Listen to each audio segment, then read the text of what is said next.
This is the Big O Show. This is the Big O Show.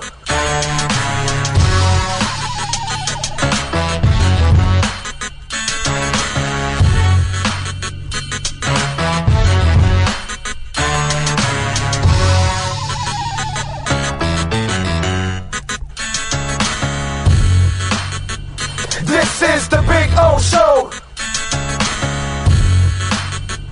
This is the Big O Show.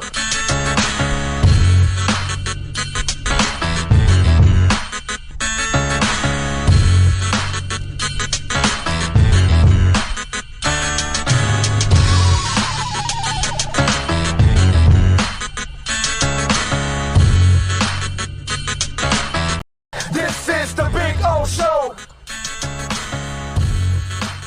Sports fans love a place with great food, cold drinks, and TVs everywhere. That's why sports fans love Sports Grill and their 7 amazing locations. Check out the Bird Road location at 11481 Southwest 40th Street in the back corner of the West Bird Shopping Center. Sports Grill is also now offering some great employment opportunities. All kinds of positions are now available from kitchen to hosting. Call for more information at 305-485-8845. From wraps to salads to amazingly delicious specialty dishes, Sports Grill is the home to the legendary special grilled wings. Since 1987, Sports Grill, good food, good drink, and good friends. It's the Big O Show. You're tuned in to the hottest sports radio. When you need your warehouse looking good while staying efficient, there's only one place to find the finest racks in the business. Pallet Rack City in Hialeah. 305-424-8547. That's 305-424-8547. Pallet Rack City is the company you need when you want your warehouse sporting the finest racks in the business. After all, who doesn't love a great rack? Pallet Rack City. 305-424-8547. That's 305-424-8547. Orlando, a.k.a. the Big O. He covers all the South Florida teams. For over 16 years, EJDconstruction.com has provided South Florida residents quality craftsmanship, accurate project management, and exceptional service. That's why EJDconstruction.com is an A-rated member of Angie's List and the Better Business Bureau. When you're looking for the right custom home builder for additions or home remodeling, please call my friend Eric at 305-433-4843. That's 305-433-4843 for EJDconstruction.com. Dolphins to the heat, well, you know what I mean. Monday to Friday, Friday Pablo in the... There's no need to drive around South Florida wasting valuable time looking for a new or certified pre-owned Acura. Go to the #1 volume sales dealership in the Southeast United States. Craig Zinn's Acura of Pembroke Pines. Purchase with pace and space in a dealership tailored to your needs. From home buying to providing that personal touch. Contact the 2020 Satisfaction Award winner Craig Zinn's Acura of Pembroke Pines. 888-776-5123. That's 888-776-5123. Or visit them at 15601 Pines Boulevard in Pembroke Pines. Show on the radio, the top's where we gonna go. Miami, that's the way we roll. Folks, you can support the hardest working sports talk show in South Florida through Cash App or Venmo. Just search Cash Big O Show. Support us through Cash App or Venmo. Cash Big O Show. We thank you for your incredible support. On the morning show, Big O. No one has a similar show. Talk sports, talk plays, talk... If you're a Miami sports fan, then there's only one store to go to, and that's Caneswear at Miami Fanwear in Davie. They're your one-stop shop for all your inner Miami CF, Canes, Dolphins, Panthers, and Marlins merchandise. They have hats, t-shirts, game day jerseys, and so much more. Located at 2511 South University Drive in Davie, and open 24/7 online at caneswear.com or innermiamiwear.com. Call them at 954-835-5597. Caneswear, the spot where Inner Miami and all Miami sports fans shop.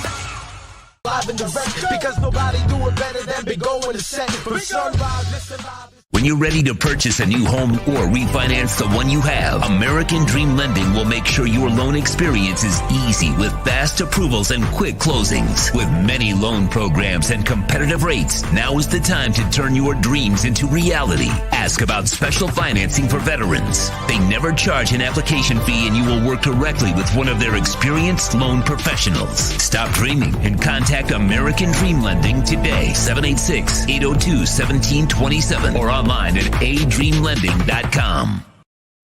Enjoy Miami in speed and style. Only on Thriller Miami Speedboat Adventures. Take advantage of special September Florida residence rate. Monday through Friday, you can book a tour on the biggest, baddest speedboat tour at 50% off. Must show Florida ID in order to get the discount. Tour special only available during September. Call 305-373-7001. That's 305-373-7001 to reserve your tickets on Thriller Miami Speedboat Adventures.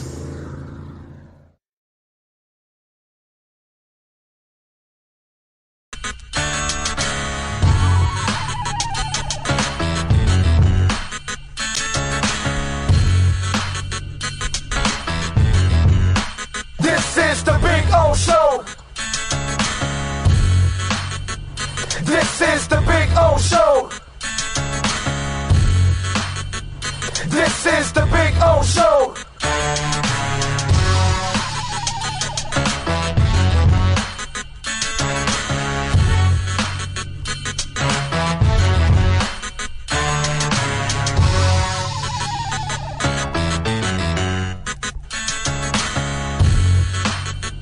This is the Big O Show. All righty, good afternoon, and we are ready to rock and roll here, coming to you live from Sports Grill in Miami Lakes, like we are every Sunday, 2 hours prior to game time, 154-62 Northwest 77th Court here in Miami Lakes.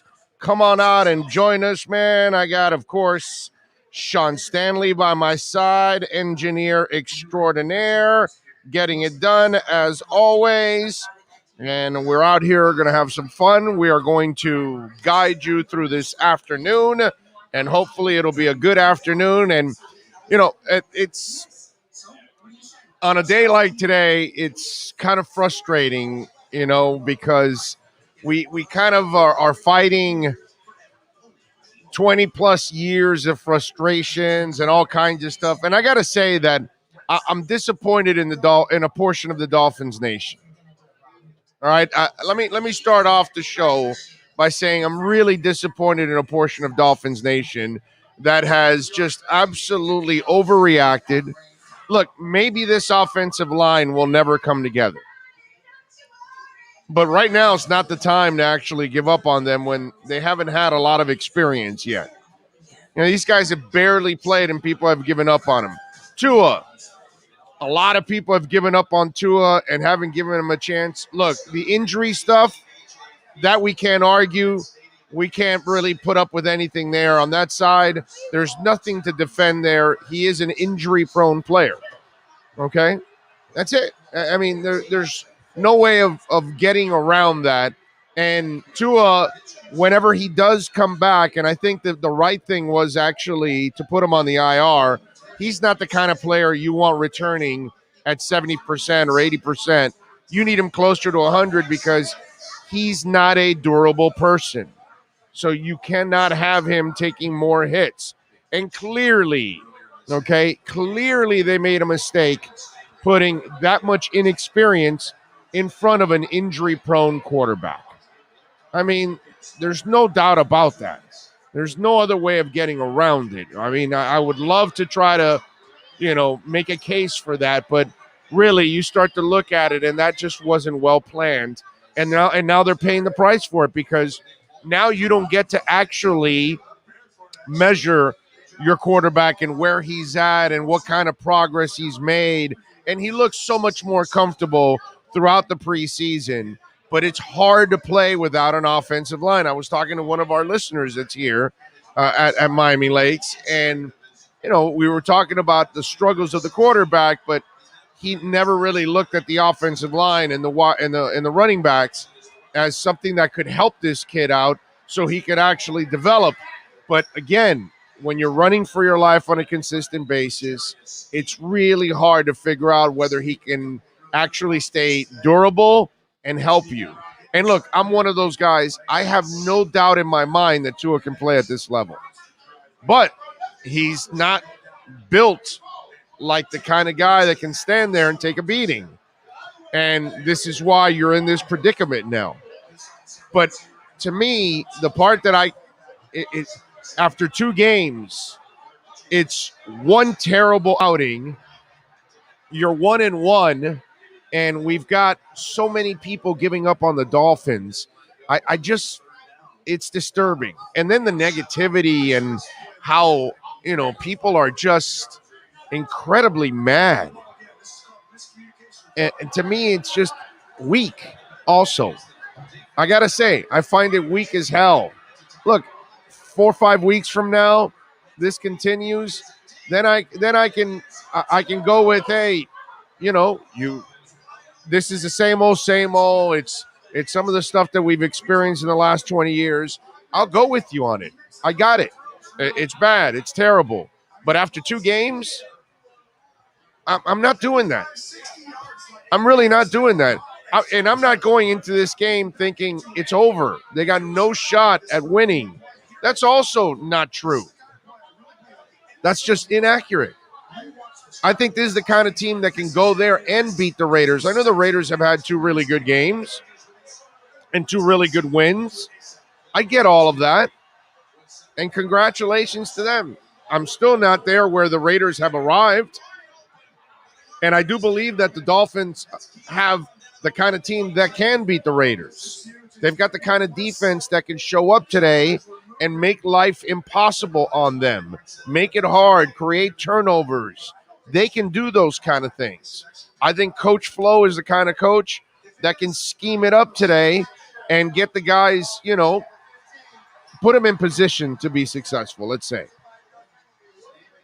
I'm not going into this game thinking it's doom and gloom and it's over. I've watched this team with less talent win in Foxborough 2 years ago. Last year, I watched them win several games that I was incredibly impressed with. They started 0-2, and they went 10-4. You realize they went 10-4 after starting 0-2. 10-4. I just have a hard time giving up on a coaching staff and on a team that in their first 2 years, they've shown me resiliency. And I find it kind of weak on some Dolphin fans out there that have just kind of given up on the season already. Hey, listen, maybe I'm a blind-ass fan. Maybe I deserve a blind-ass fan alert. At the end of the day or in a couple of weeks, you're going to say, oh, you still had hope for these guys in week 3. I'd given up a long time ago. You didn't see it coming. Maybe I'm going to get some of that from you guys out there. But blind-ass fan alert. Look out, everyone. We've got a blind-ass fan coming through.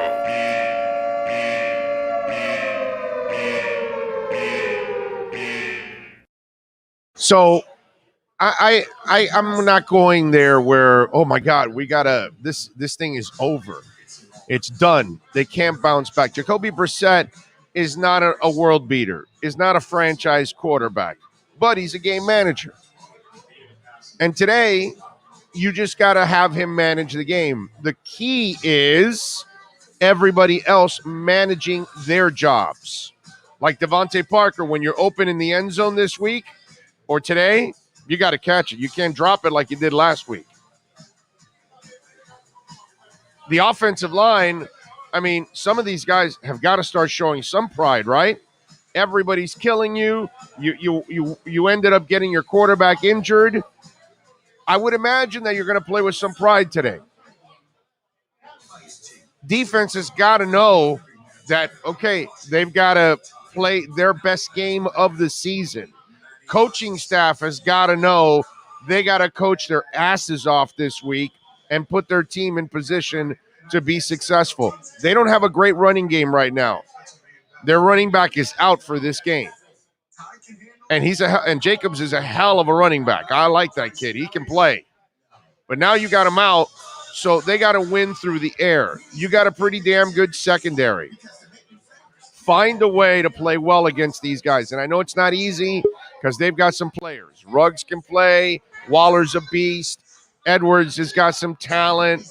They've got some guys, right? The Renfro kid is tough as nails. Terrific little possession guy, can move the chains. They got a hell of a challenge stopping that secondary. But, I mean, give me a break, dude. Come on. You got to find a way to get it done. And today is the kind of day where they can show, some pride and show people and show even people in their own fan base that have already given up on the season, show them, hey, wait a minute, hold on a second. We've shown moments of resiliency in the first 2 years under this coaching staff with different players. They've had success with different players in key moments in the first couple of years. Here's another one of those moments. Here's another one of those opportunities to kind of send a message that maybe you never should count them out.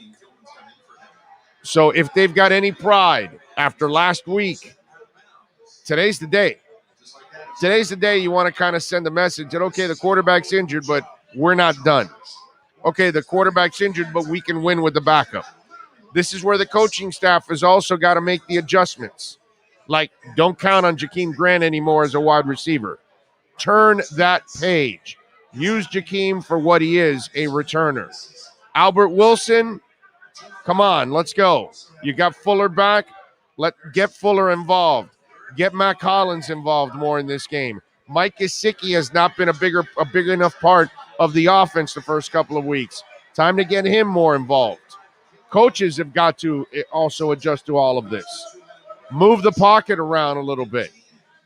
You've got to dedicate yourself to that running game. And the offensive line is going to have to show some pride and put some people on their asses every once in a while to run the ball. It's a gut check time. That's what this is. All right, we got Joe Schad ready to go. All right, let's do this. Let's take a really quick break here. Joe Schad is going to join us now with the American Dream Lending, or adreamlending.com, Miami Dolphins weekly insider report. Joe Schad joins us next.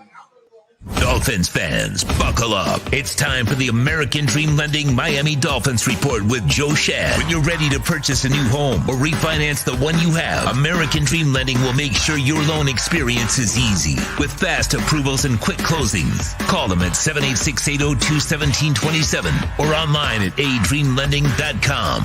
Here's Joe Schad with today's edition of the American Dream Lending report. All right, there he is, Joe Schad, ready to go, ready to talk a little Miami Dolphins football as they get ready for the Raiders. Look at that look with the stadium behind you. I like it, Joe. Very nice, my brother. How you doing out there? Doing well. Can you hear me good enough? Yes, I definitely hear you good. You sound great, my man. I think it was a right move to put Tua on the IR. This is not one of those guys, Joe, that you really want to put in at 80% or 70%. He doesn't have the big body. Make sure he's healthy when he comes back, so at least you could try to keep him healthy.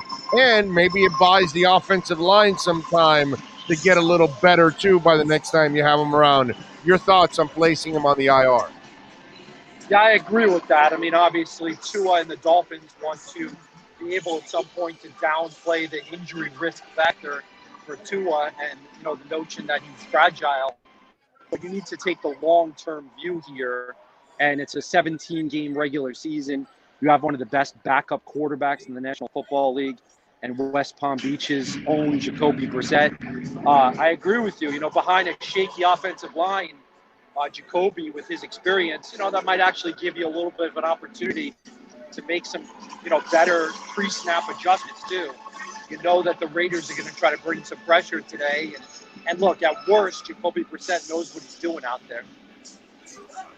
Joe, I'm not going into this game thinking they have no shot. I think if I think the first half against even the Bills, who are a better team, I think proved it. If everybody does their job, you can stay competitive. Jacoby did his job in that first half to actually either tie or take a lead into the halftime. It was everybody else that failed around him, and the defense was excellent after giving up those 14 points. I think that should be used as an example that, hey, guys, the coaching staff should turn to him and say, listen, if we all do our job, we can be competitive. We can even win this game. Do you feel the same way? Well, obviously the coaches are going to give that message that you just gave. I can tell you that here at Allegiant Stadium, Preston Williams is going to be a scratch with Will Fuller being active. And so Will Fuller gets the benefit that and Jacoby Brissett gets the Will Fuller benefit that Tua Tagovailoa did not have last week. But Jakeem Grant, who fumbled, Albert Wilson, who dropped 2 passes, Devontae Parker, who dropped a touchdown, those things can't happen. Those guys have no chance to win if the receivers are supposed to be one of the strongest units on the team. If they let Jacoby down, they're not going to have a chance to win. Joe, sometimes when you're there at the stadium early, the old line will come out and they'll line up and take some snaps and all that. Were you able to notice anything yet so far on the alignments and what kind of changes to anticipate?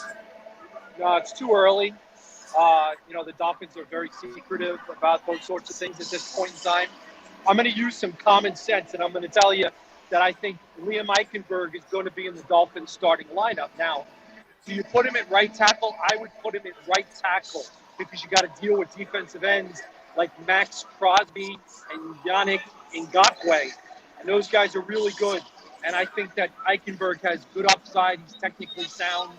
I have more confidence in he and Robert Hunt than most of the other guys at this point in time. Now, because of Jesse Davis's leadership, I personally would not be surprised if he steps in at the left guard position. And since he's had a little bit of trouble with his knees, I think the guard position, he's better suited for that right now. Yeah, and you know what? It might help Austin Jackson a little bit too. Right. Jesse might see things that Austin may not pick up on, or it could help him out in a way in protecting the quarterback. As if they got a certain zone read, he can definitely help him out and bring a little balance to all of that too. Austin Jackson, are you getting the feeling that he's on double secret probation even in this game, that we could see a change in the second half if he struggles the way he has so far? Well, listen, Big O, the Dolphins had 3 first-round draft picks, as you know, in 2020. I can tell you that it appears, based on pregame activities, that Noah Igbenogany is going to make his debut after being a healthy scratch in the first 2 games. That's important. The Dolphins obviously would rather have him on the field, even if it's just as an emergency corner and a special teams contributor. So based on what I saw, it looks like Igbenogany is probably going to be active. Maybe Jamal Perry scratched. As you know, Tua is now hurt and has not exceeded expectations at the early start of his career. And Austin Jackson might be the most important of the 3. I mean, you trade away Laramie Tunsil with the idea that you can find at least an adequate replacement with one of those draft picks. And Austin Jackson needs to be at least adequate. And it hasn't happened yet. And, like Robert Hunt was saying last week, we can't make excuses about youth. For Jackson, we can't make excuses about COVID. We can't make excuses about bone marrow donations from 2 years ago. He needs to be better. And I really appreciated and respected that Brian Flores, who never, ever criticized his players, said this week that, yes, Austin needs to be better. I remember in the offseason leading up to the draft, there were reports that Chris Greer liked Justin Herbert a lot. And now a report comes out that Brian Flores liked Justin Herbert over Tua. So what do I believe? Because those are 2 guys nobody really talks to. So I don't know what they would know, because in the offseason it was that leading up to the draft, I heard a lot of reports that said Chris Greer liked Justin Herbert, and that made a lot of people nervous and then they went with Tua anyways, and now there's a report out there that says Flores like Herbert over Tua. What do I believe? I don't know, man. I know I like Tua. I know you like Tua. I'm assuming the owner liked Tua. Look, Chris Greer had final say, so his final say with contribution from Brian Flores and I'm sure Chan Gailey and I'm sure other members of the Dolphins Circle of Trust was to go with Tua.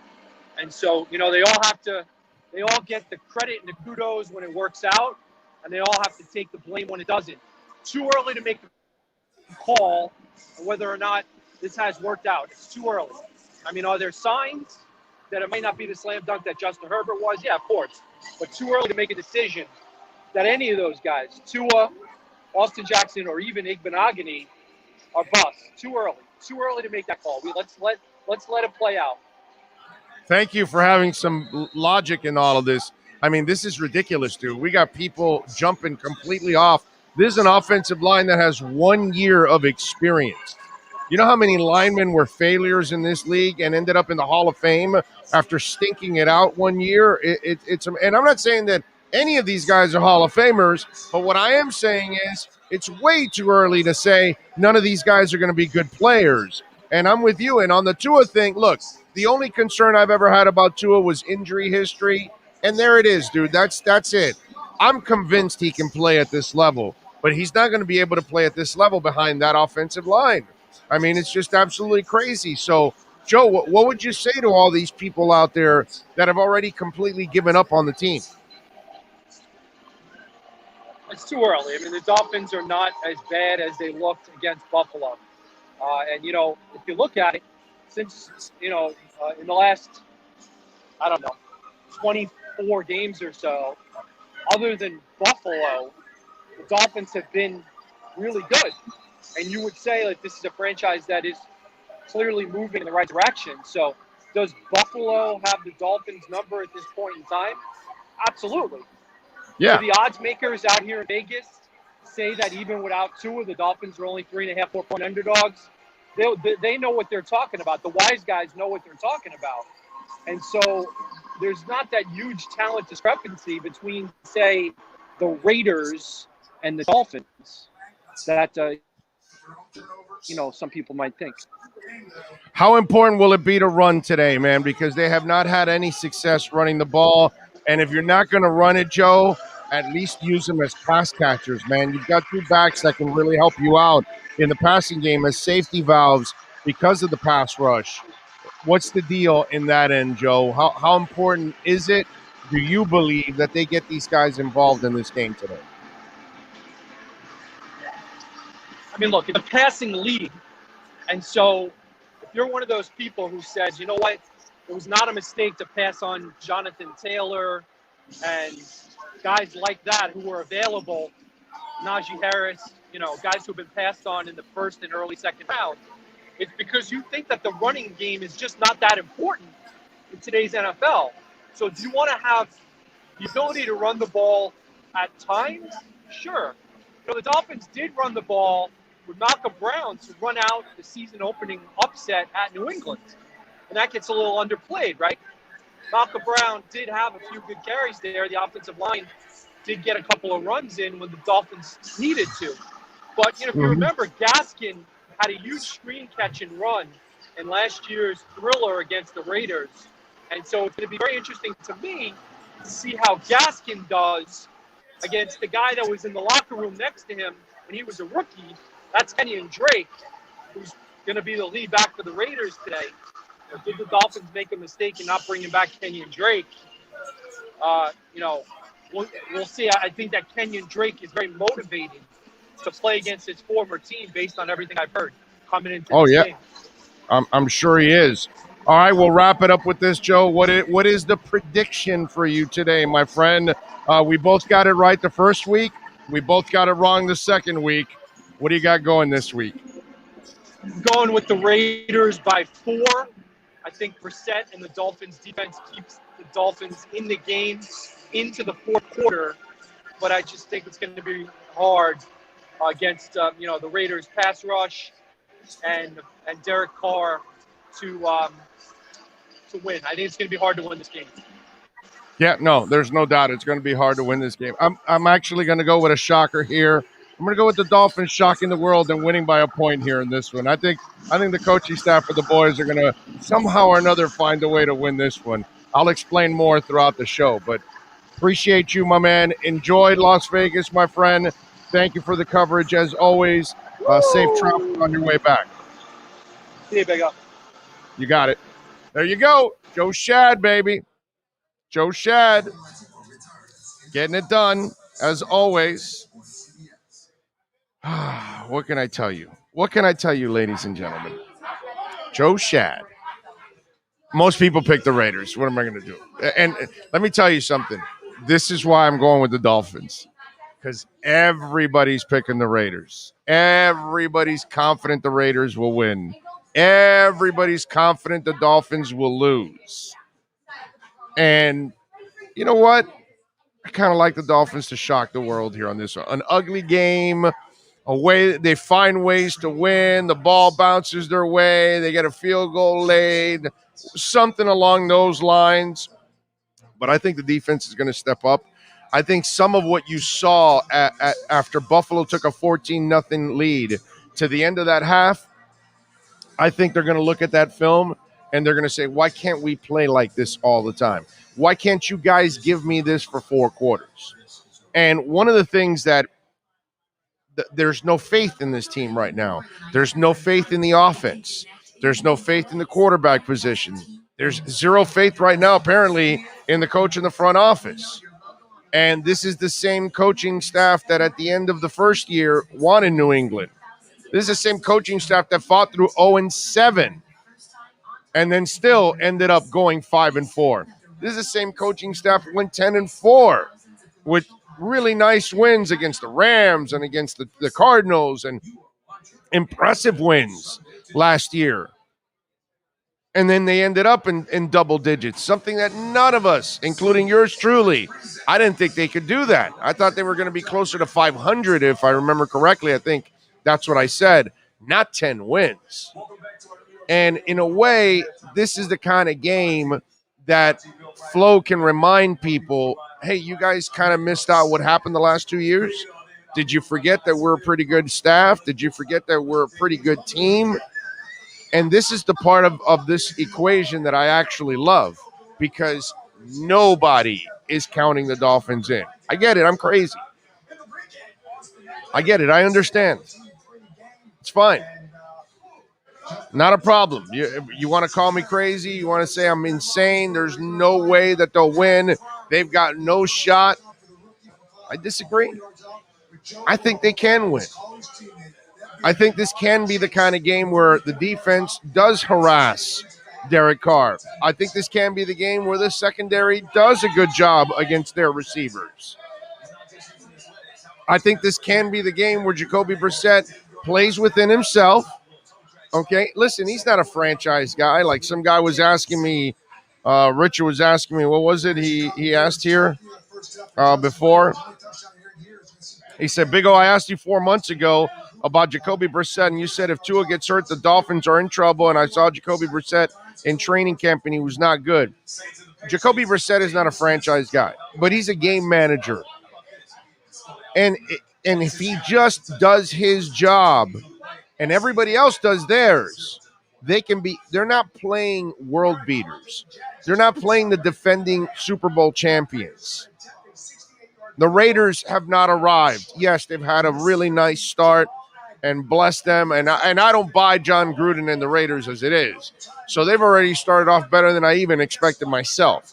I got to tip my hat to them. But that doesn't mean because they're 2-0, that's it. They've arrived. They're ahead. They started off pretty well last year too and then ran out of gas. Maybe that's what it is, just an aberration the first couple of weeks. Maybe the Raiders aren't that good and Miami will expose some of it today. That's what I'm hoping. But the amount of confidence that there is in the Raiders, I don't think they've earned that. And the amount of disrespect that the Dolphins have been getting, I don't think Flo has earned that either. And to me, this seems like the perfect storm of the moment where people underestimate someone, and that someone comes back to surprise you and reminds you, hey, I get it. We're a wounded animal, but we're not dead. You backed us into a corner, and now we've got to respond. And I've watched Spo do this in the first couple of years and in situations that you never thought that they would. So, yes, I'm going to go crazy, and I'm going to pick the Dolphins today. I'm going to go crazy because I think the Dolphins are going to show us some character today. And maybe the post-game show, you guys can check me out. You guys can call me an idiot, a moron, a fool for believing in the Dolphins, for believing in Flo, for believing in Greer, for believing in this team. Because I don't believe this is the teams of the past. I don't believe this is the franchise of the past. I believe this is a franchise that's got some character and some pride. They had a shit day last week, man. It happens. You have it. I have it. We all have our bad days. We have our days where things don't go well. Okay? But I don't believe this is the team because a lot of you that have folded, thank the Lord you're not the coach. Thank the Lord you're not the manager. Thank the Lord you're not the team owner. Thank the Lord you're not one of the players. Because just a fold like that, that's pretty cheesy, man. Especially in the first 2 years where they've shown you some character. I'm going to have faith that they're going to give me what I've seen in the first 2 years, a lot of fight, a lot of grit, a lot of feistiness, not backing down from anybody. Even in the first year when they had no talent, they weren't backing down from anybody. And they were showing a ton of fight after they figured things out. I have a lot of faith that this is a different Dolphin franchise. Maybe I'm wrong. Anthony Perez, sir, thank you for giving us some love on the super chat. Appreciate you, sir. Very kind. Anthony Perez chiming in with another super chat here. Says, Big O, love what you do. I just joined. So if you have already addressed this, please forgive me. How would you fix the O-line? And would you take Deshaun for the first round and the second round pick right now? Anthony, there's no trade right now going on. So talking about a trade is useless at this point in time. They're not trading him. They got to wait till his legal issues are done. So you're not trading anything. So talking about Deshaun Watson means nothing now. It's just a big waste of time. When we find out that they have given up on Tua and they're actually in the bidding, then we'll talk at that point. But right now, there's no bidding. There's no trading going on. There's no talk. There's a criminal investigation. There's a civil lawsuits going on. When those things are resolved, then we'll talk about Deshaun Watson. At that point, we will address where Miami is with their quarterback situation. And then if it's in dire need at that point, then we will talk about the move for Watson or the move for Aaron Rodgers. Because both will be in the offseason, not this year. So you got to give up on this year already. And folks, don't forget, Cash App or Venmo is the best way to make a donation to the show. On YouTube, we appreciate it on the Super Chat, but we only get 70% of the donation. On Cash App and Venmo, we get 100% of the donation. It's Cash Big O Show. That's Cash Big O Show if you want to send us a little love on Cash App or Venmo, okay? Zero faith.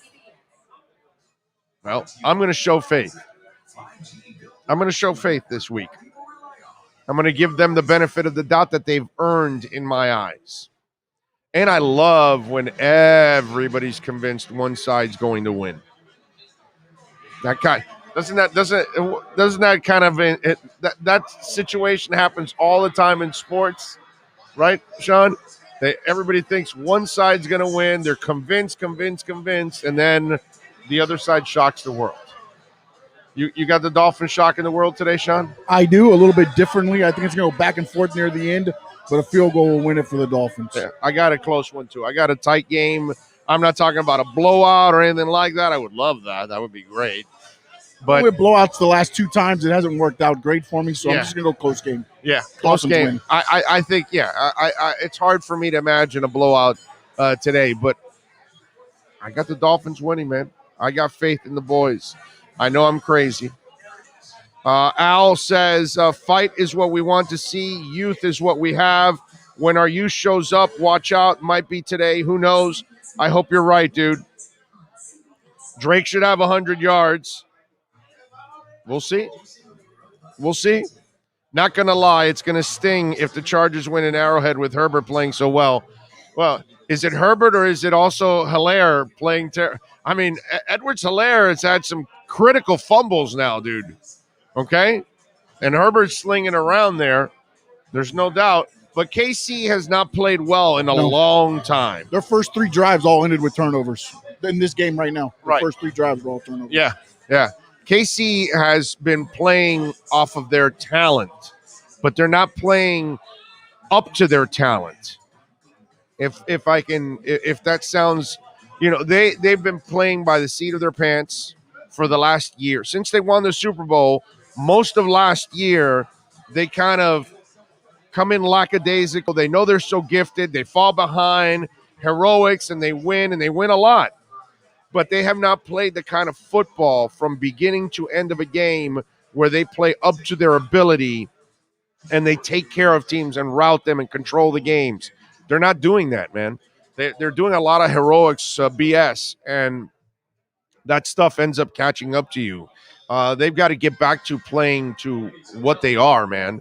You know what I mean? That's why Tampa Bay has won the Super Bowl last year, and they come in focused again this year, and that's why they're going to win it again, because they've got the guy that keeps them straight right now. And KC, they're good, man. They're really, really good, but they really are not playing up to their potential. Tuttle says, if you're right, MLS Campbell, what does this tell you? Need a dominant O-line before anything. I don't know what you guys are talking about, but you always need a dominant O-line for everything. Herbert is the better QB. Dolphin fans just have to accept it. Well, we'll see. We'll see. These kind of games here, these are the kind of games I need to start seeing them win. And then we'll say they definitely screwed up. Eric Rivera says, good offer, Perez. I'll take a course once he clears his problems. I don't know what that is either. This game is a true litmus test on the coaching staff. I don't think one game. The coaching staff has kind of proven the first 2 years are pretty damn good, dude. So to get back to one game, again, that's overreaction. So one game you're going to hold this game against them to what they've done in the first couple of years, and showing you that they can coach. I got to wait for the season to be done to see how they handled this third season. That's what I got to see. You know what I mean? Just remembering Tony Mandrich, a sure thing, was a total bust. Yes, you're right. You are correct. Let's see. What else do we have here? Paul Grease says, how many have we been told to trust the system? Well, I don't know about you, Tony, but I didn't trust Joe Philbin. I didn't trust Tony Sperano. I didn't trust Cam Cameron.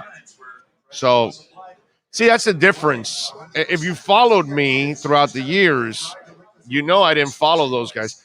Adam Gase, I gave him the respect in his first year, and then I got off of it in his second year. I was done. Inactives today: Albert Wilson, Trill Williams, Preston Williams, Elijah Campbell, and Greg Little. So Albert Wilson is finally inactive. Wow, they figured it out. Way to go. See, this coaching staff can learn. They learn. Okay? See? There you go. The love affair for Albert Wilson. I'm still waiting for that love affair to really develop here. Big O, you think we draft a QB next year? KJ, I'm not talking about a QB right now, bro. Let's just wait. Why are we going to talk about why am I going to waste my time? What about if they trade for let's say Watson gets cleared? What if they trade in the offseason? Why am I going to talk about a drafting quarterback? I'll tell you this. they will not draft a quarterback next year if they can trade for either Watson or Aaron Rodgers. Bet your ass on that. Guaranteed. That's the case right there. If they're able to trade for one of those guys. But talking about drafting a quarterback now is ridiculous until we actually know where they're at quarterback at the end of the year, my man. So let's wait till we actually find out. So there you go. What else do we have here? Don't we need Wilson and Preston? We got Fuller, Mike, DVP, Waddle. Just needs to F and block. And you also have, I'd rather have Mac Hollins over Wilson. They don't need Wilson. And Preston's not 100%. So they're taking their time with Preston and let him get healthy, which, again, I'm all for that. The kid's had 2 back-to-back injuries in 2 years. Get him healthy. Let him get out there 100% and give him a chance. Tua's the same thing. You can't put Tua out there injured. That's not going to help you. So you've got to make sure that Tua is healthy because he's not the kind of guy that should be playing banged up. A bit of history in 94. San Francisco was blown out 48 by Philly. They won the Super Bowl that year. Bad games happen to all teams. I'm with you, Tom. Not that this team was going to win a Super Bowl or anything like that. I don't even think they were a deep playoff team. I think they got a shot at making the playoffs, but not a deep run into the playoffs like that. But I get your point. Bad games happen to tons of teams every year that have great years. Not just go to the Super Bowl, but just go to the playoffs, have winning seasons. They have a game that's absolutely, unforgettable. Quarterbacks will have games that they'll throw 3-4 interceptions, and yet they're out there and running for MVP that year. I remember Drew Brees had a game early in the season a couple years back where he threw like 4 or 5 interceptions. And then after that, he went on for a run that he was like an MVP, the caliber player. All right, let's take a quick break. We'll come back. We'll check the scoreboard. We'll take your call. We'll take your questions and comments. Plus, I want to get into something on the Dolphins and what they have to do today in order to win and why you should have a little faith, a little more faith in your Miami Dolphins. Remember, you want to get in, email BigORadioShow@yahoo.com, Twitter, Big O Show, YouTube chat board is in, Cash App or Venmo. You want to support the show, Cash Big O Show. And then the text line, 855-912-1056. That's 855-912-1056. Back with more live from Sports Grill in Miami Lakes at 15462 Northwest 77th Court, right off the Palmetto Expressway. Come on out. Cheer on the Dolphins as they beat the Raiders. Let's go. This is the Big O Show. Sports fans love a place with great food, cold drinks, and TVs everywhere. That's why sports fans love Sports Grill and their 7 amazing locations. Check out the Bird Road location at 11481 Southwest 40th Street in the back corner of the West Bird Shopping Center. Sports Grill is also now offering some great employment opportunities. All kinds of positions are now available from kitchen to hosting. Call for more information at 305-485-8845. From wraps to salads to amazingly delicious specialty dishes, Sports Grill is the home to the legendary special grilled wings. Since 1987, Sports Grill, good food, good drink, and good friends. It's the Big O Show. You're tuned in to the hottest sports radio. When you need your warehouse looking good while staying efficient, there's only one place to find the finest racks in the business. Pallet Rack City in Hialeah. 305-424-8547. That's 305-424-8547. Pallet Rack City is the company you need when you want your warehouse sporting the finest racks in the business. After all, who doesn't love a great rack?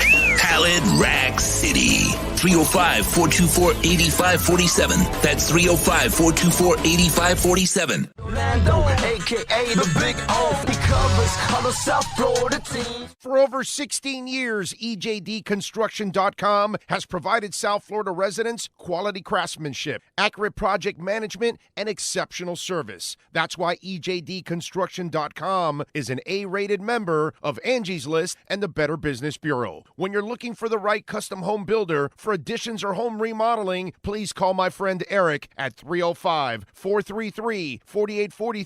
That's 305-433-4843 for EJDConstruction.com. Dolphins to the heat, well, you know what I mean. Monday to Friday, Fly Pablo in the... There's no need to drive around South Florida wasting valuable time looking for a new or certified pre-owned Acura. Go to the #1 volume sales dealership in the Southeast United States. Craig Zinn's Acura of Pembroke Pines. Purchase with pace and space in a dealership tailored to your needs. From home buying to providing that personal touch. Contact the 2020 Satisfaction Award winner Craig Zinn's Acura of Pembroke Pines. 888-776-5123. That's 888-776-5123. Or visit them at 15601 Pines Boulevard in Pembroke Pines. Show on the radio, the top's where we gonna go. Miami, that's the way we roll. Folks, you can support the hardest working sports talk show in South Florida through Cash App or Venmo. Just search Cash Big O Show. Support us through Cash App or Venmo. Cash Big O Show. We thank you for your incredible support. On the morning show, we go. No one has a similar show. Talk sports, talk plays, talk. If you're a Miami sports fan, then there's only one store to go to, and that's Caneswear at Miami Fanwear in Davie. They're your one-stop shop for all your inner Miami CF, Canes, Dolphins, Panthers, and Marlins merchandise. They have hats, t-shirts, game day jerseys, and so much more. Located at 2511 South University Drive in Davie, and open 24/7 online at caneswear.com or innermiamiwear.com. Call them at 954-835-5597. Caneswear, the spot where inner Miami and all Miami sports fans shop. Live and direct, because nobody do it better than Big O in the set. From sunrise, listen live. When you're ready to purchase a new home or refinance the one you have, American Dream Lending will make sure your loan experience is easy with fast approvals and quick closings. With many loan programs and competitive rates, now is the time to turn your dreams into reality. Ask about special financing for veterans. They never charge an application fee, and you will work directly with one of their experienced loan professionals. Stop dreaming and contact American Dream Lending today, 786-802-1727 or online at adreamlending.com. All right, we're back. Sports Grill, Miami Lakes. Got Kansas City now driving on the Chargers, trailing 14-3. Cincinnati, they are leading Pittsburgh 14-7, which is crazy stuff, by the way. I mean, listen, it all depends on how you felt about Pittsburgh, right? Do you believe in Big Ben being back or not? I had to kind of see it to believe it, because to me it looked like a dude that was completely running out of gas. All right, let's take a look around the NFL. Let's get the scores. You got fantasy players. You want to know what the hell's going on? Here's Sean Stanley, baby, breaking it down. Sean, what's going on? All right, Big O, we start off in Buffalo. The Bills, they lead the Washington football team 27-14. That's getting to halftime. Josh Allen, over 200 yards and 3 touchdowns in the first half. The Browns 10-3 over the Bears.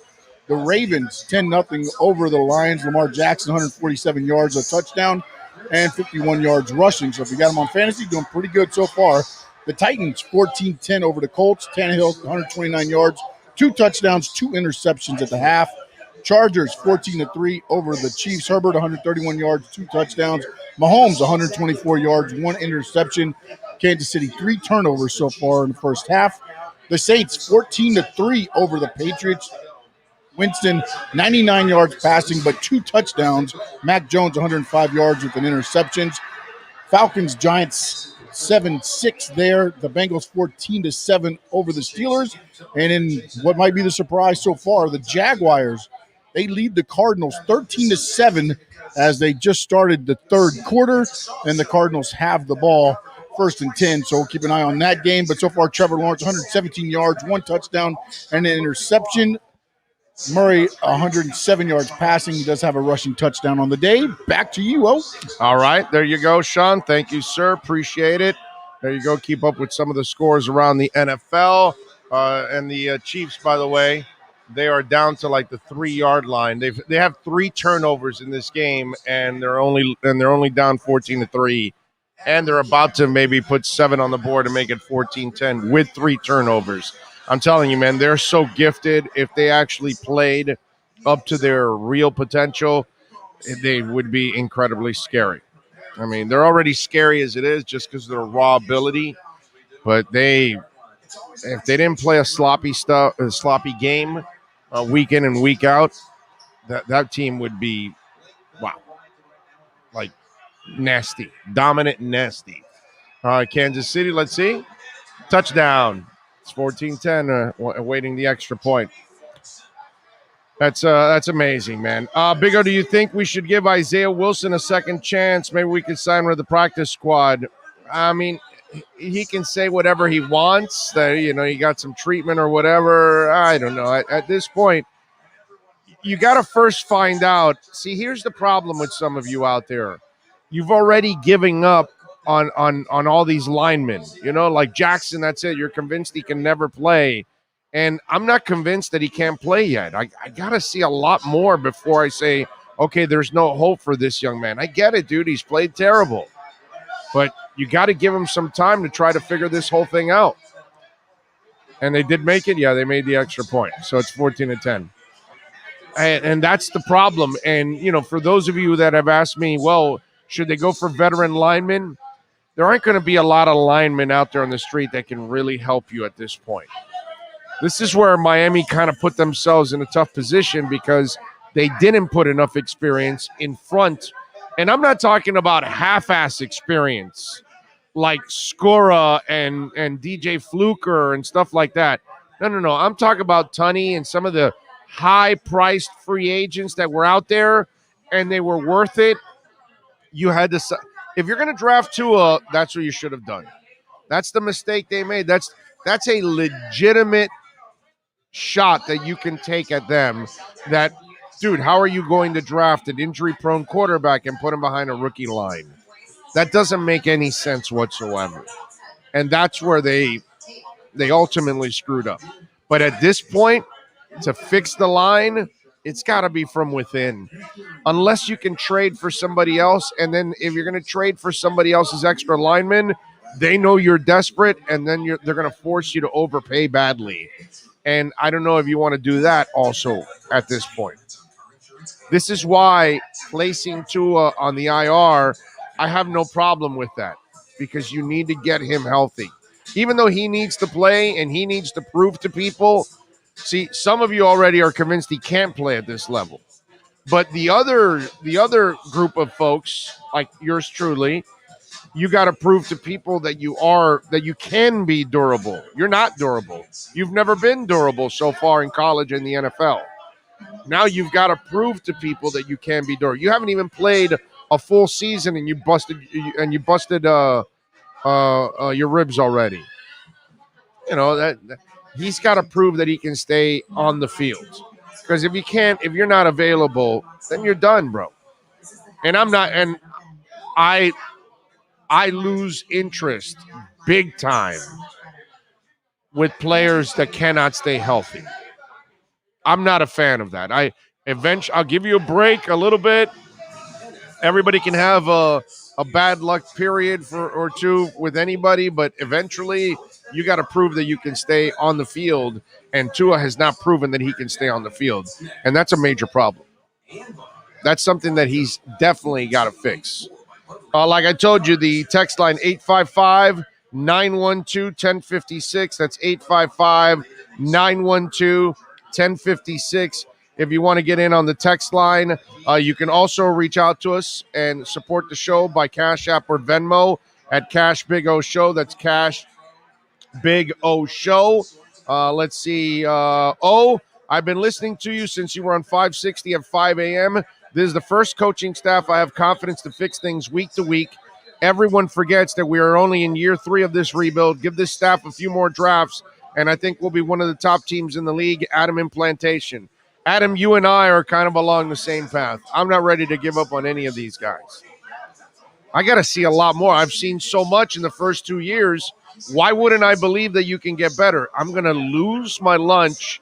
I'm going to lose my confidence and everything after one terrible game against Buffalo. Hell no, dude. I'm not folding the tent that quickly on these guys. I'm not doing it. I won't do it. Big O, I too am crazy. Bandwagon, let's go Finns. That's what Greg says. I appreciate you, my man. Another guy says, Chris Greer was the holdover of the previous regime. He's been with the organization through 20 years of mediocrity and humiliating embarrassments like Bullygate, the offensive line coach, cocaine snorting, FaceTime with a prostitute. List goes on and on. Why on earth did they give him? He must have brainwashed Ross, must have thrown in under the bus. See, this is the kind of stupid, ignorant text that you get from people. They either say it publicly to me, they say it on a text or an email. He never led anything. They never took orders from him. He's not the guy in charge of anything that went on in those days. See, here's the problem with those of you that think like this. And it shows why you're very dense and you're actually not a very bright person, I got to say. When it comes to football, you're not very bright. So each regime kept him over. Why do you think is that? Why do you think they would keep the scout over and over and over and over again? I've explained this many times. I mean, his reports are on the hard drive, right? So if one staff looks at they take over from another staff, and then they start looking at the reports of the different scouts. So do you think they keep the bad scouts? Is that what they do, sir? So you think that his reports were so shitty every year, they say, oh, no, that's one guy we want to keep? Or do you think, you know what, his reports were good. They just don't listen to the guy. That's the part that, like, it's so obvious, yet people go the other way and they throw Greer part of the mess from the past when the guy was never in charge. Think about how ignorant and dumb that sounds. So, yes, sir, thank you for texting the show, but, yeah, it's a really stupid statement. Let's see. What else do we have here? Okay. All right. Brian is sending me something about the case with the young girl. What is it? Petito? Is her name Petito? You know that guy is nowhere in that place where they're searching. They bought him time is what they did so they can waste time, and he's somewhere else. What's that? Yeah. See where Dog the Bounty Hunter's involved now? Yeah, I saw that. He was knocking on the door yesterday, and then they interviewed him for like 5 minutes. He was talking about it and all that. Yeah, Dog is there to get some publicity. RVA Richmond says, Big O, I live in Virginia. I live in the Virginia, D.C. area. Washington defense is not that good. They got some players on there. They got some talent on that defense, dude. I think they're pretty damn good. Let's see, what else do we have here? Please bring these points about the coaches with Omar and Pupar. Will show how impressive the last 2 seasons were. The first 2 sacks were safety blitzes too. I don't know what else we said here. Listen, man, I look at this team and overall the coaching staff has been absolutely phenomenal the first 2 years. And to give up and to fold up after one terrible game, that's the part I can't comprehend that. I wonder, some of you out there that have given up so quickly, I wonder if any of you are involved in any kind of relationship in your lives. I wonder if you have a wife for a long time or something, or, you know, I almost get the feeling like, man, you people sound like the first sign of bad trouble, that's it, I'm out, I'm filing for divorce. I just wonder about that. You know what I mean? Like, you never fight through any adversity in life, and you're not giving people an opportunity to fight. And you know what I love about the people that are making this sound? They make it sound like this is how it's been since they took over. Like the 35-0, this is what they've endured for the last couple of years where there's been considerable progress, a lot of progress, maybe too much progress in the first 2 years, maybe a little too fast for some people out there. But it's like they make it sound like last week's game is exactly what happens every single week to the Miami Dolphins. This is why I'm picking the Dolphins. This is why I think they're going to shock the world today. May not be pretty. It might not be one of the greatest performances of all time. I don't think Brissett's going to throw for 450 yards and 6 touchdowns. Okay? But I just think they're going to be able to do enough to win a game like this because everybody has counted them out. And a lot of you have forgotten what they've done actually in the first 2 years. And in many instances, show you a lot of character and a lot of toughness. That's why. After watching Justin Herbert today and last year, I'm starting to know how the Steeler fans felt when they passed on Marino. All right. Well, let's watch him win big games first. All right. Let's see that. I want to see him win some big games. He hasn't beaten a good team yet. So it would be nice to start with this one right here. Kansas City. I mean, he's so fantastic, right? Lead him against Kansas City. He's got time to throw. He's got great receivers. He's got decent running backs. Let's go. I mean, come on. That's the other thing about the Justin Herbert love affair. Like, no quality wins yet. So, I need quality wins to kind of, start going with you on, okay, yeah, they definitely screwed up. So when that happens, then we can start talking about, okay, yeah. But right now, the guy, he looks great on the all-runway team. He's got one hell of an arm. He's a hell of an athlete, putting up some stats, win some real games. Go look at his record. Go look at his wins. Not one quality win on it. The only time he could beat Kansas City was when Chad Henne was the quarterback. All right, let's take a break for the final hour of the show. Real quick break here. We'll be back at Sports Grill in Miami Lakes. You want to chime in? It's 855-912-1056. That's 855-912-1056. The email, BigORadioShow@yahoo.com. Twitter, Big O Show. And, of course, Cash App and Venmo, Cash Big O Show. That's Cash Big O Show. We take a quick break live from Sports Grill in Miami Lakes. If you're a Miami sports fan, then there's only one store to go to, and that's Caneswear at Miami Fanwear in Davie. They're your one-stop shop for all your inner Miami CF, Canes, Dolphins, Panthers, and Marlins merchandise. They have hats, t-shirts, game day jerseys, and so much more.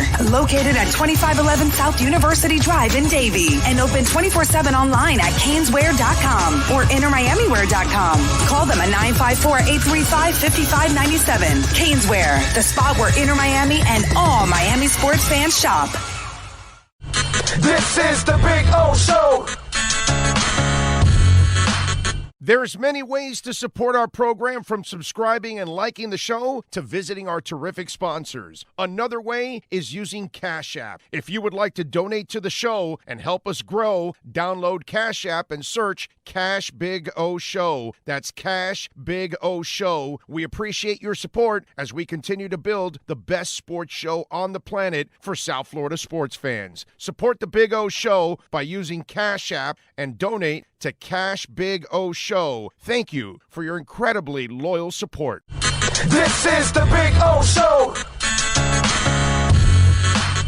There's no need to drive around South Florida wasting valuable time looking for a new or certified pre-owned Acura. Go to the #1 volume sales dealership in the Southeast United States. Craig Zinn's Acura of Pembroke Pines. Purchase with pace and space in a dealership tailored to your needs. From home buying to providing that personal touch. Contact the 2020 Satisfaction Award winner Craig Zinn's Acura of Pembroke Pines. 888-776-5123. That's 888-776-5123. Or visit them at 15601 Pines Boulevard in Pembroke Pines.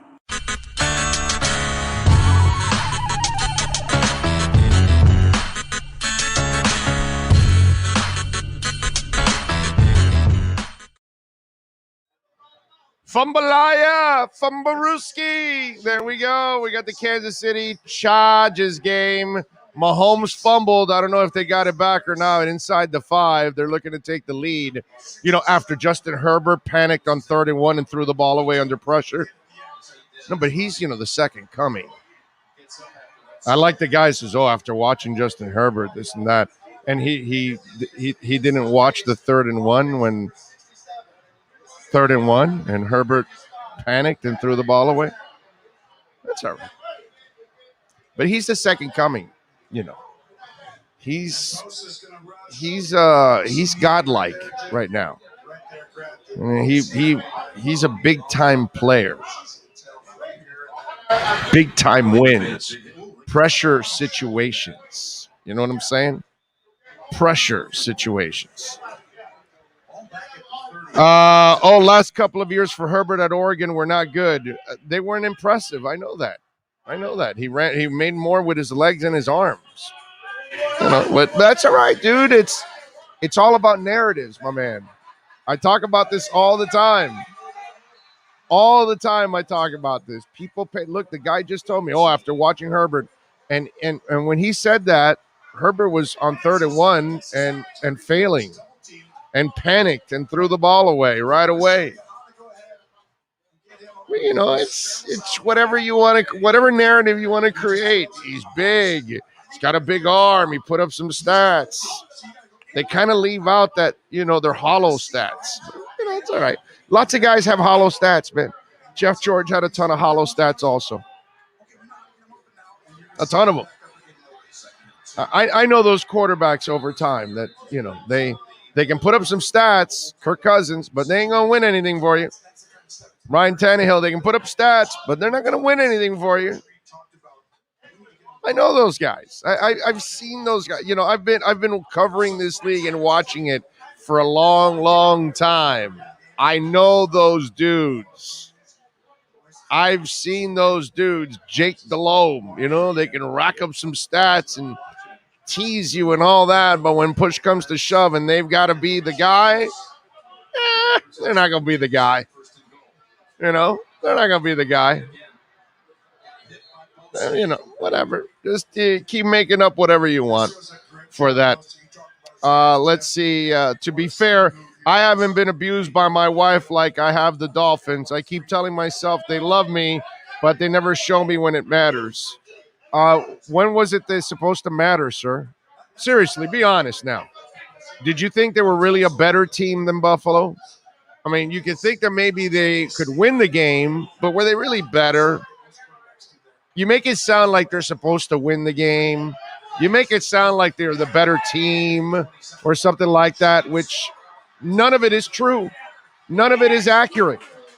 So I'm not sure what you're talking about. But then they go to Foxborough and they eke out a win. And yet people aren't happy with that. Some of you weren't happy. Some of us were ecstatic. A win is a win in Foxborough. I don't care how you do it. And by the way, the Kansas City Chiefs now have the lead on the incredible Chargers, led by the god named Justin Herbert, because he is a god. He's the man, Justin Herbert. So it's like they let me down. Yeah, they got their asses kicked. But really, were they better than Buffalo? So what did they let down, sir? They let you down because you had unrealistic expectations of thinking they were better than Buffalo? You could think maybe they can win against Buffalo and have a chance and shock the world. But even if they beat Buffalo, did you think they were better than Buffalo? No. Did you think they were going to go deeper than Buffalo in the playoffs this year? Nah. Do you think the Dolphins were a Super Bowl contender this year like Buffalo? No. Now, if you said yes to any of those, then yeah, in your eyes, they let you down again, like they've let you down forever. But meanwhile, they're 1-1 last time I checked. And if they win today, they're 2-1 and they haven't even played great football. Again, create whatever you want in your mind. That's what it's all about. Laz Coutinho says, Big O, I'm a fan of Tua, but Herbert's talent is undeniable. Okay, so who cares?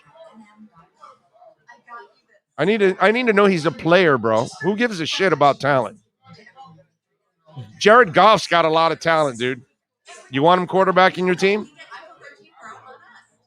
I'm just saying. What does that mean? That he's got a lot of talent. I keep telling you he hasn't won one quality game yet, and yet he's got a lot of talent. So if he's got so much talent and a better line and a better offense than Miami, why isn't he winning against any quality team, sir? With all that talent. With all the talent physically, with all the talent around him, because he's got a much better offense than Miami. So why isn't he winning, sir? I mean, seriously, all of you out there that are constantly with this Justin Herbert mental masturbation thing, he's got the better talent, right? Right? Physically, he's got the arm of God, right, guys? He's got better receivers. Keenan Allen alone has proven more by himself than Miami's entire wide receiving corps. So I'm just saying, he's got all this talent you guys are talking about. He's got a much better offensive line. He's got much better wide receivers. So why isn't he winning? You guys want to put that for me on the chat board there? You want to send it to me on email at bigoradioshow@yahoo.com? You want to drop me a tweet at Big O Show? Please explain to me. I mean, if Justin Herbert is so special, so much more special than Tua, why did he lose to Tua? Why hasn't he beaten any quality teams yet since he's been in the league? I mean, he's so special. Please answer that question for me. Explain to me why he's so special. Yet he doesn't have one quality win so far in a year and a couple of games. But he's special, right? His talent is undeniable. Because, of course, if Justin Herbert was in Miami with this offensive line, right, and these wide receivers, especially the ones last year, I mean, do you guys need to be reminded again? Maybe I should do that again. I should do that again. Let's see. Tua 15 of 25, 162 yards and 2 touchdowns. The undeniable talent, the all-world Justin Herbert was 20 of 32, 187 yards, 2 touchdowns, and an interception, something Tua didn't throw. And he's throwing to Keenan Allen, Mike Williams, and Hunter Henry. And Tua's throwing to Gesicki, Grant, Parker, and Malcolm Perry.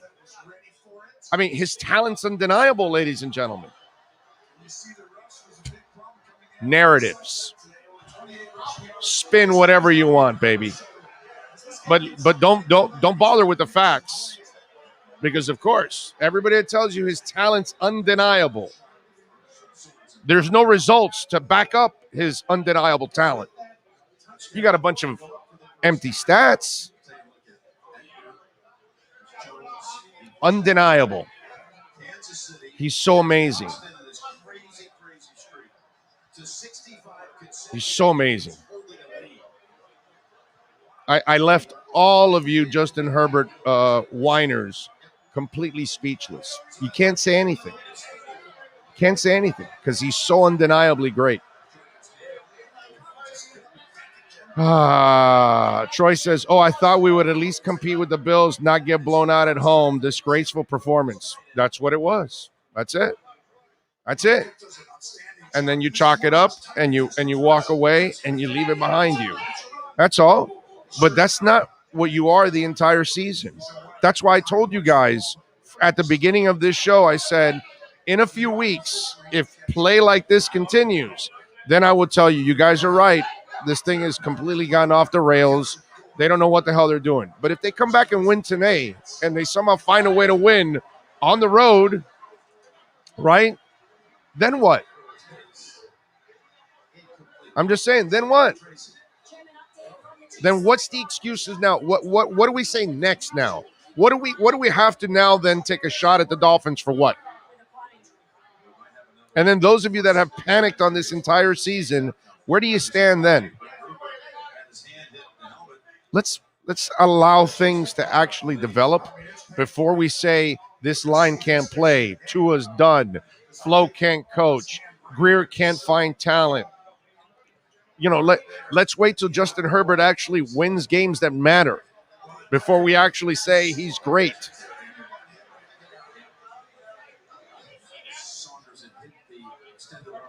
Big O, by your argument, Marino was special but never won anything. Had great stats though. Yeah, exactly. But he did it without a running game and a offensive a defense. That's the difference. He never had a defense. He never had a running game ever. And yet you knew he was going to pass, and he still passed. That's the difference.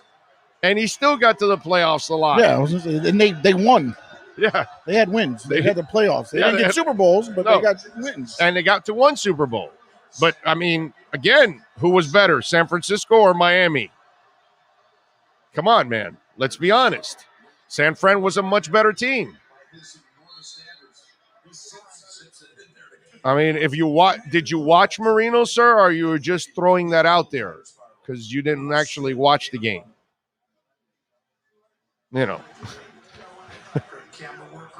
Dolphins must get off to a good start today. Protect, run, and catch the damn ball. Amen to that. Zach Plant says, was Jalen Phillips a wasteful pick based on usage when Najee Harris was there? Zach, running backs can be had a dime a dozen. They can get one this year. You're talking about Jalen Phillips a bust after 2 games. Think about how stupid that sounds. Think about how ignorant that sounds. Think about how it sounds like you know nothing about football. That you're actually already assuming that the kid is done after 2 games. If you're talking about a kid being a bust after 2 games, you're just a complaining, whining little bitch. You're just finding stuff to complain about. Who the hell talks about a player being a bust after 2 games? How does that make any sense? How does that conversation even come up?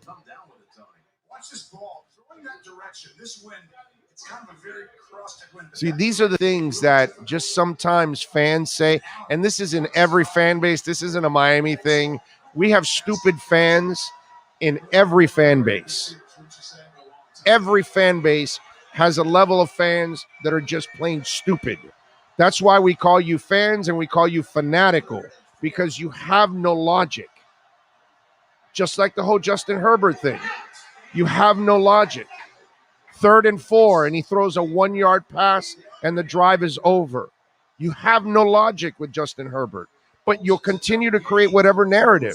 Why? Because you're fanatical. You're not making any sense. Nothing. Justin Herbert's so good, he can't beat Tua. Justin Herbert's so good, he doesn't have any quality wins like Tua has.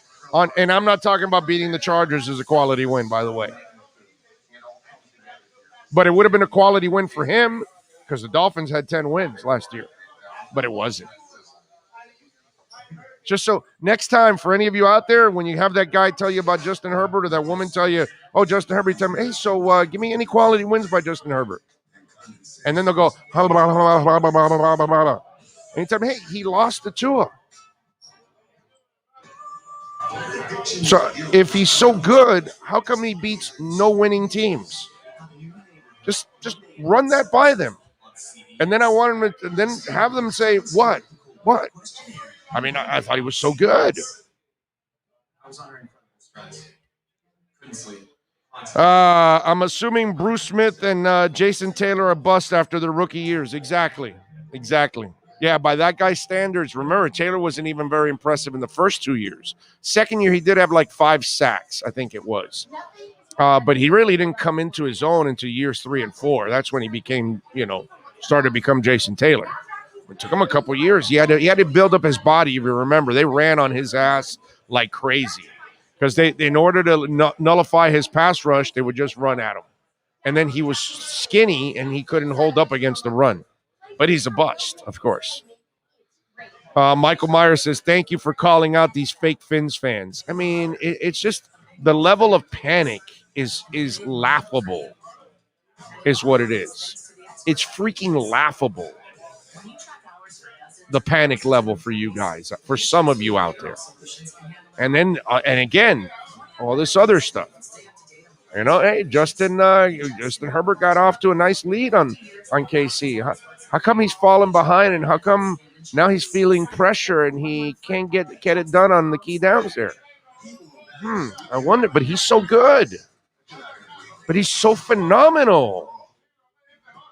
Just saying. No, but the stats look good at the end. Because that's all they watch.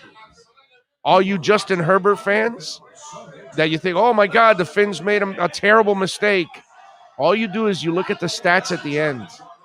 You actually don't watch the games like I'm watching right now, watching them fold like a cheap tent. 4th and 4. Can he do it? Can he do it? He made it. My God, he got a first down on 4th and 4. They went for it. Now he's arrived. He made a 4th and 4. He's arrived, ladies and gentlemen.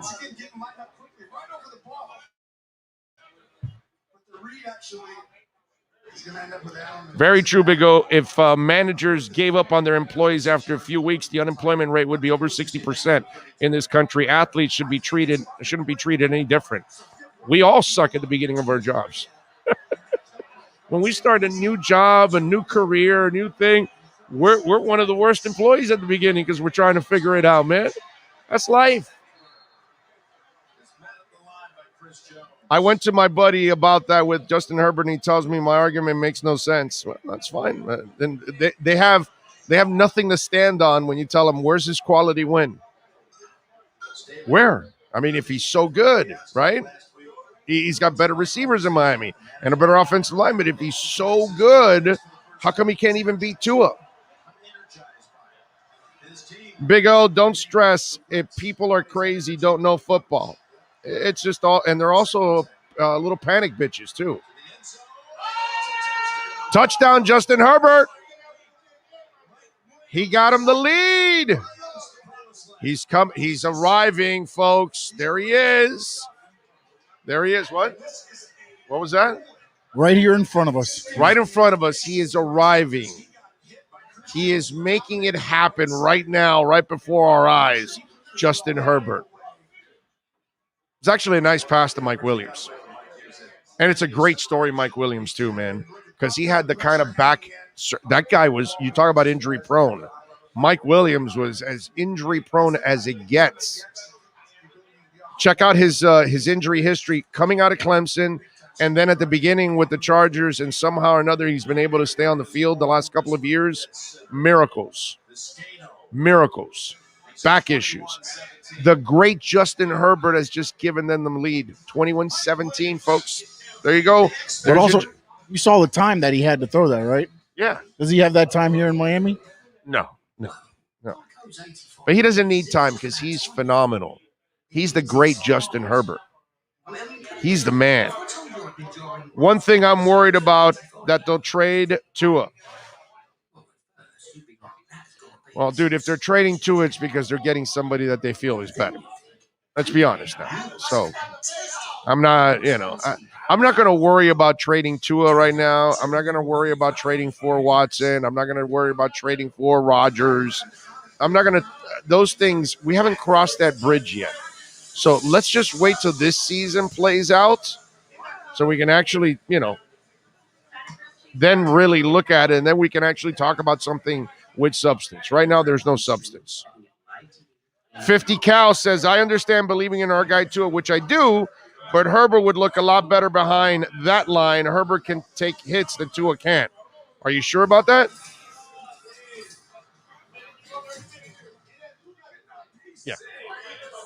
Yeah. Are you sure about that, sir? I mean, there are hits that certain guys don't get up from, and I don't really want a young quarterback so he can take a beating. You know what I'm saying? By the way, we encourage you to come on out here, man. Join us for the game, man. Let's load it up. If you're close to the Miami Lakes area, we got about a half hour from game time now, a little more than a half hour, closer to 40 minutes to game time. You got plenty of time to get over here. We got plenty of tables right now available for you here at Sports Grill. I know people come in, towards the beginning of the game and the load up. So come on out here and join us. and let's root on the fish, man. This would be a sweet game to win.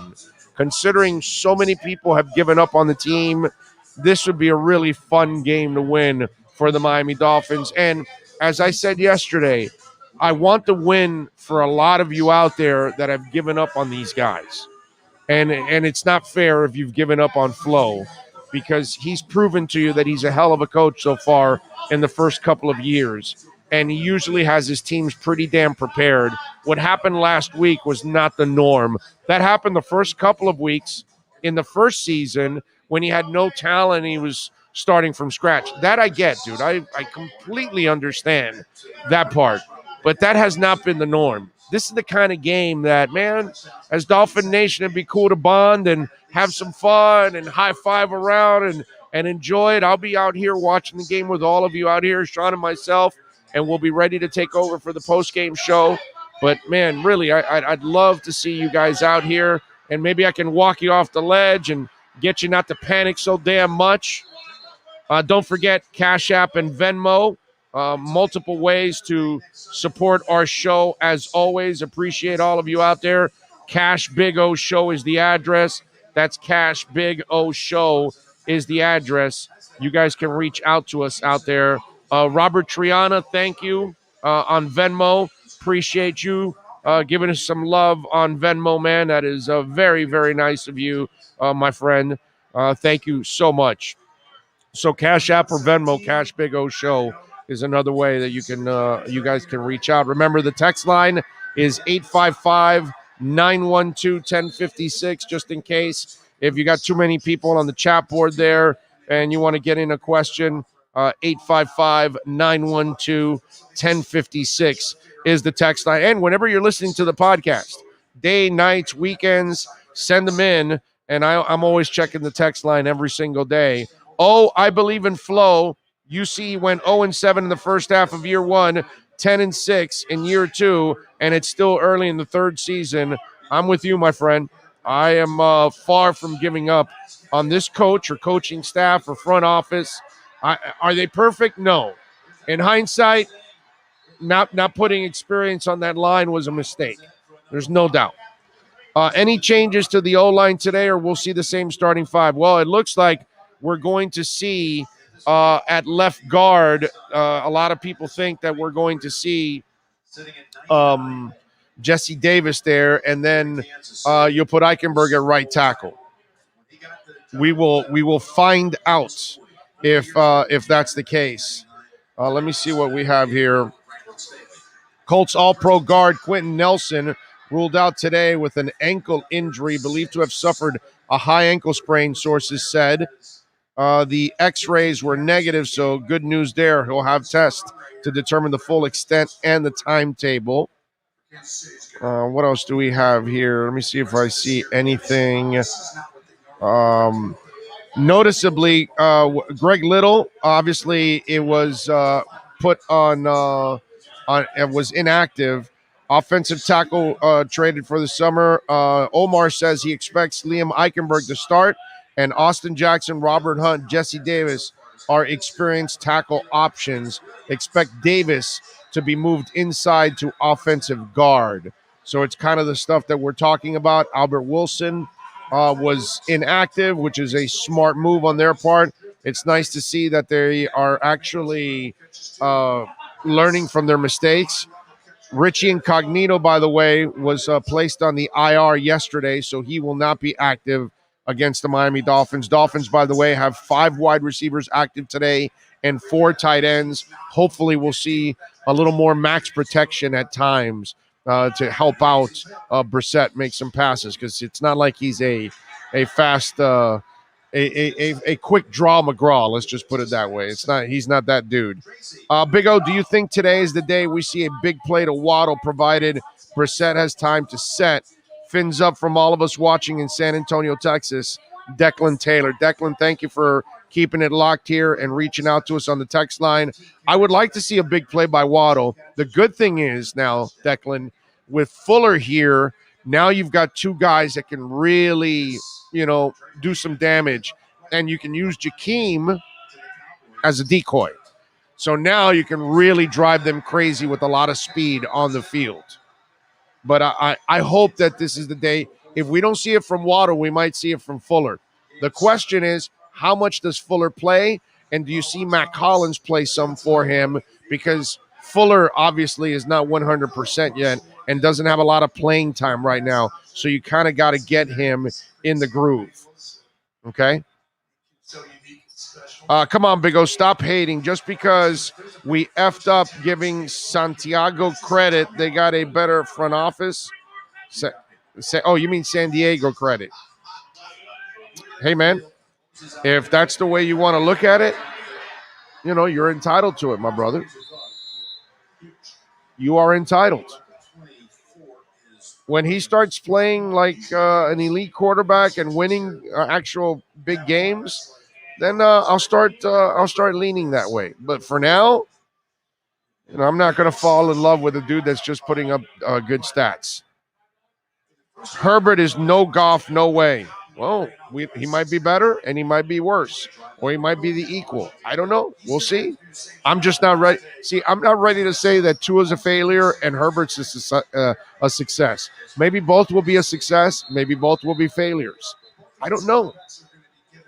I don't know yet. But I need to see a lot more before I make any kind of a determination. You know what I'm saying? And again, I tell you, so far, where are the impressive performances against quality teams? Why is it that he only beats bad teams and never beats any good teams so far? Now, maybe he's young and he's not ready for those moments.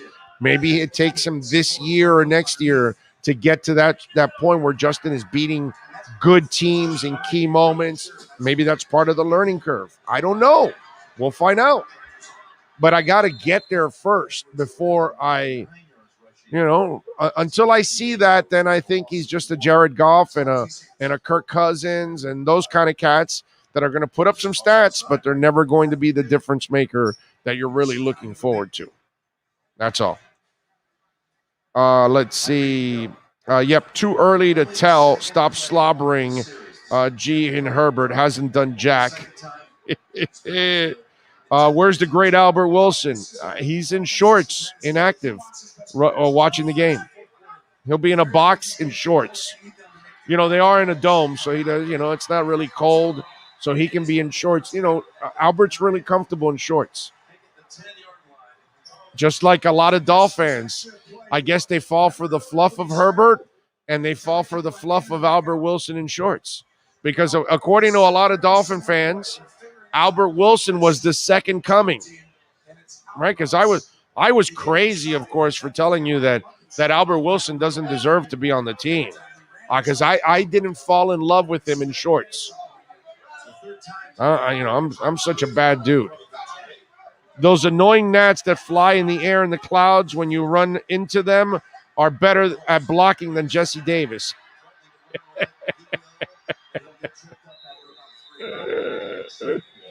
What about Jones in New England? Not too good today, huh? Last week they were talking about that he couldn't throw deep.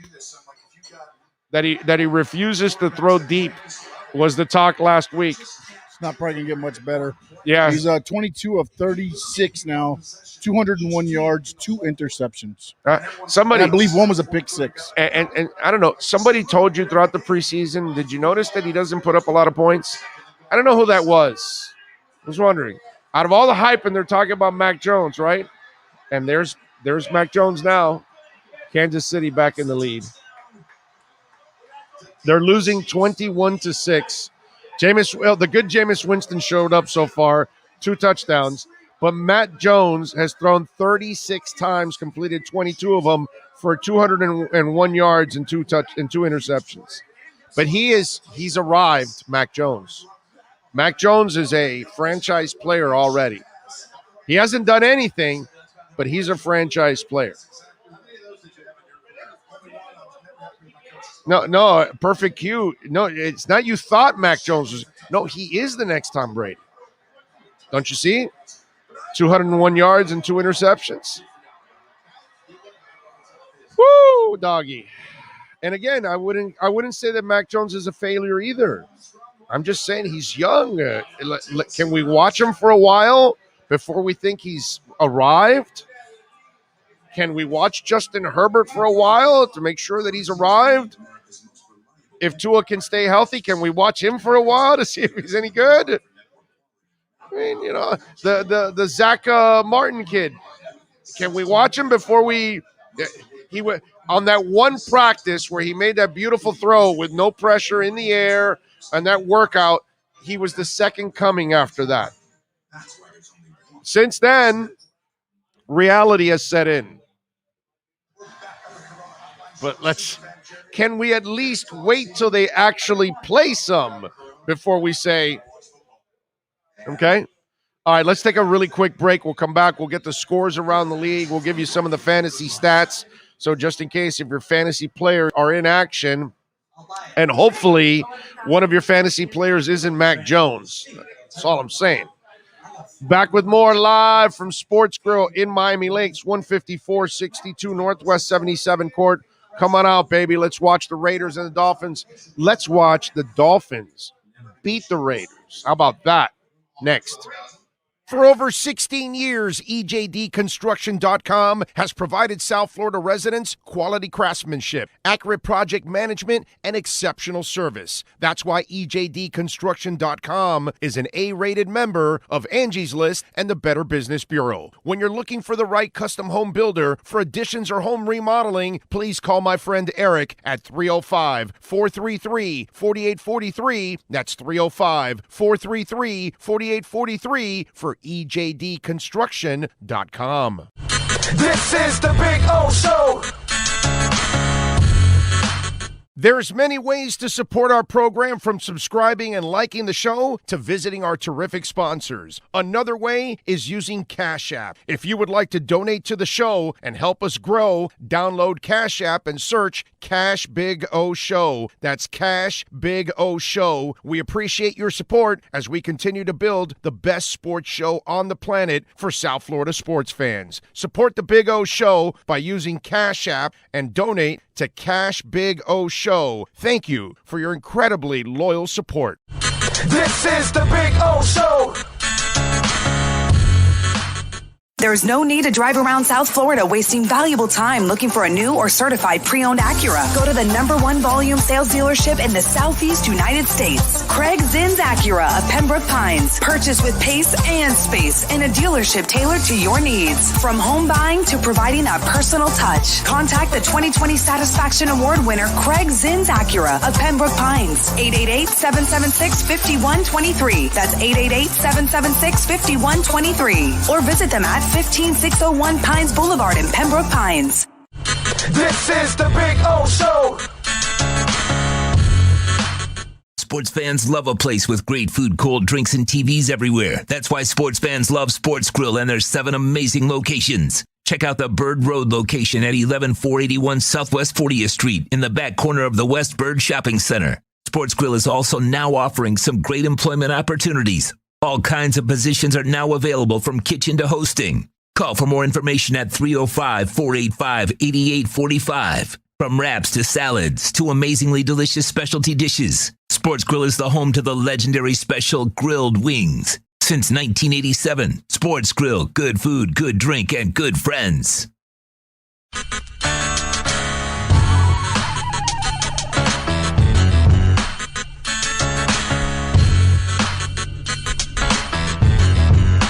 This is the Big O Show. This is the Big O Show. This is the Big O Show.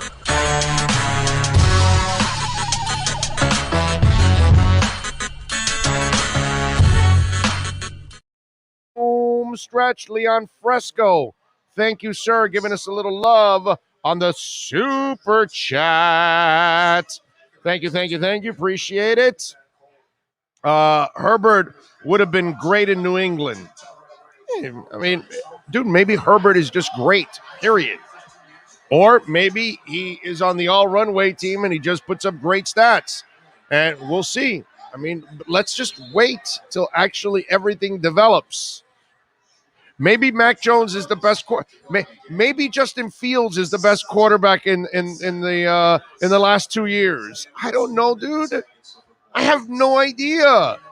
What I'd like to do is actually give these young men some time to develop so I can actually make a determination whether they can play or not. Drew Brees, for so many of you, would have never, ever, ever become a Hall of Famer because he was terrible for 3 years.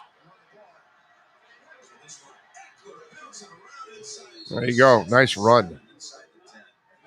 So this is there's no defense being played in this game whatsoever between Kansas City and the Chargers, because each team is driving up and down the field right now at will, dude. I'm telling you, Kansas City, since they won the Super Bowl, they got these fat heads, and they are not playing up to their potential whatsoever. Their defense is not scary at all. Like zero. Like nothing. By the way, they're at the 6-yard line now trying to take the lead again. And it looks like they're about to run it in, but there's a flag. So it looks like there's a hold on there. Tyler says, let's go, Big O. Dolphins can get the win. Yes, they can. Man, Brady drafted last in his class. These people would have said Brady a bust in year 2. Herbert, Mahomes, next 10 years, great matchups between the Chiefs and the Chargers.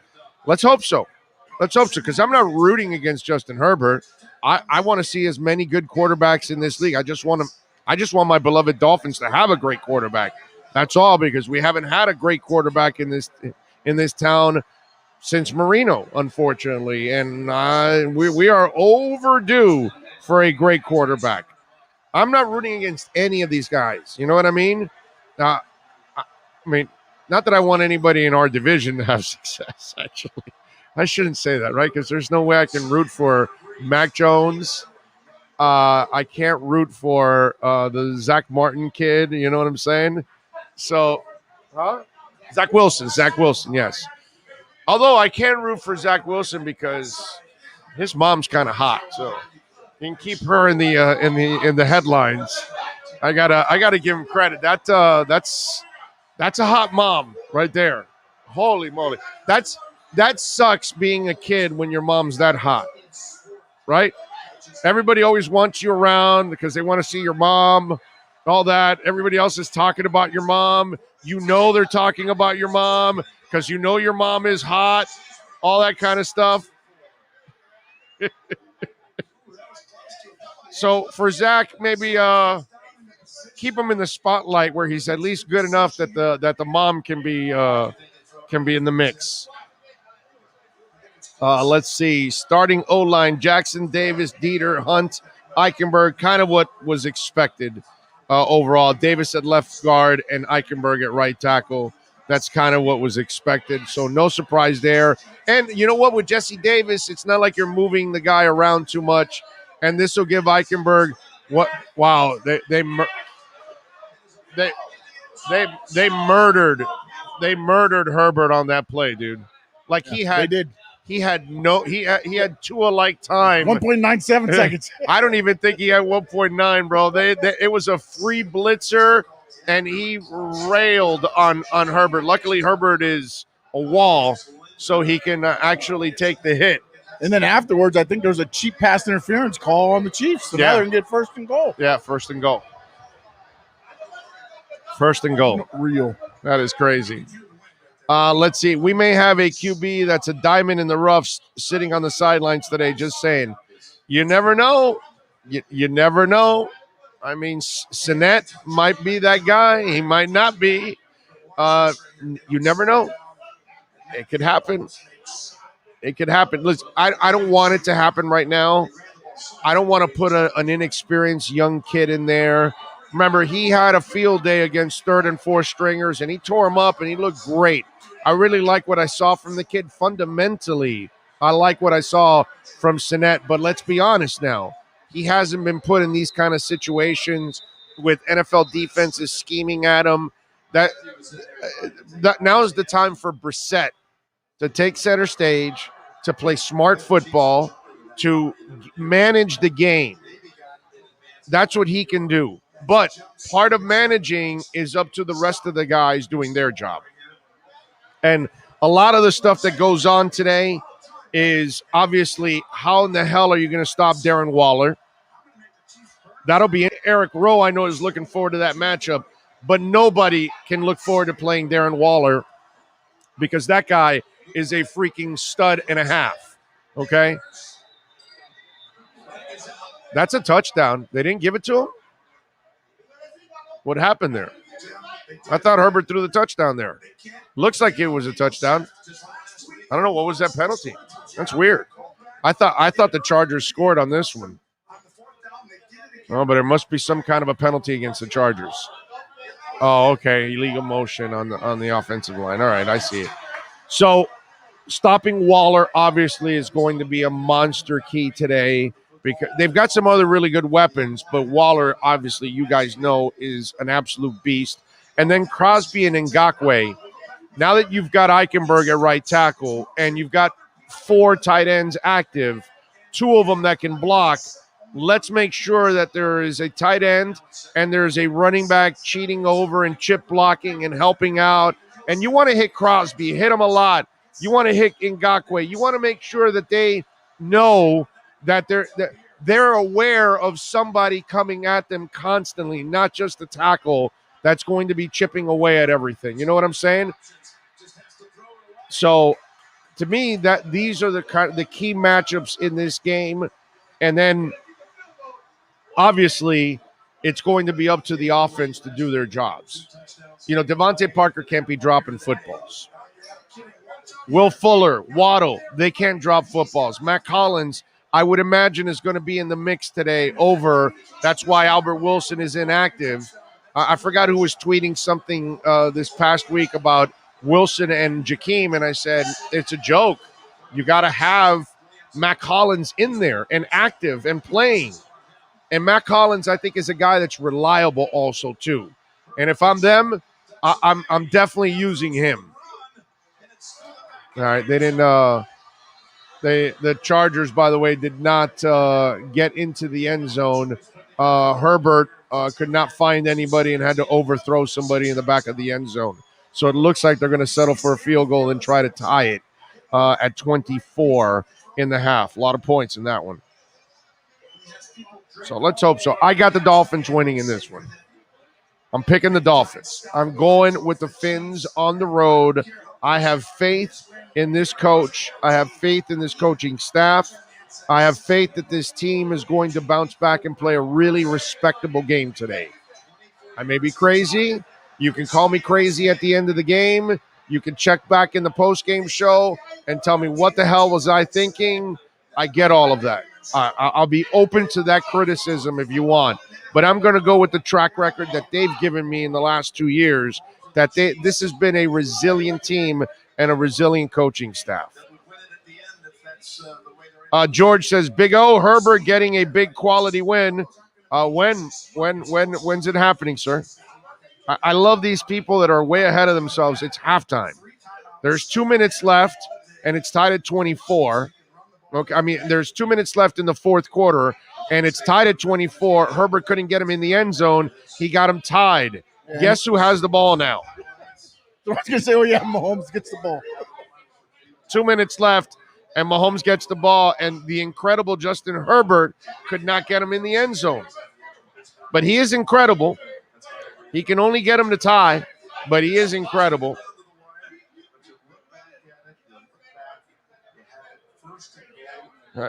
Brandonton Kane says, Big O, I told you the U would be back. 69-0, baby. Yeah. They beat the Sisters of the Poor yesterday. That was nice. Welcome to the Chargers and Kansas City Radio Network. That's right, David. Well, I mean, I just want to point out at the greatness of Justin Herbert, how he led them to a big-time drive to take the lead. Not. Andrew goes, Herbert couldn't get a TD. He sucks. Now insert the name Tua, because that's what critics would be saying. It is true. He's not lying. Bromar says, do you think Ross knows that Herbert is balling and he went one pick behind the Dolphins pick? What's he balling, Bromar? I must have missed it. Did he ball against Tua or he lost against Tua? Well, what did he ball? I'm sorry. I must have. Bromar, walk me through all those great wins that Justin Herbert has. In fact, walk me through one great win that Justin Herbert has.